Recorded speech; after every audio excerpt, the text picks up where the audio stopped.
Subtracting from language. What does subtract really mean? Hello, language enthusiasts. Today, we're diving into the word subtract.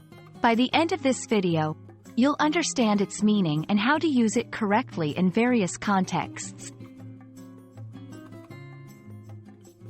Subtract primarily means to take away something from a total or to deduct a number or amount. Think of it like this. If you have 10 apples and you subtract 3, you're left with 7. In math, it's the opposite of adding.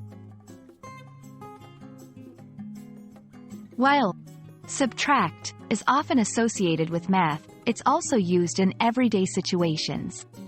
For instance, let's subtract the unnecessary details and focus on the main points. Subtracting the discount, your total is $20. Here, it means removing or lessening something. Understanding synonyms can help you grasp the depth of a word.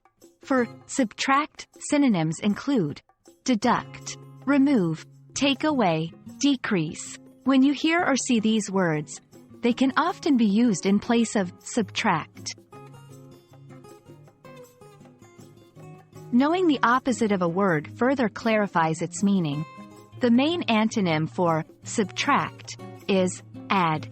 While subtract involves taking away, add involves including or increasing.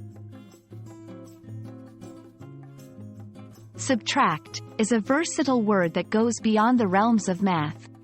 Whether you're shopping, discussing, or doing calculations, now you know how to use it effectively. We hope this video has subtracted any confusion about this word and added to your understanding. Happy learning!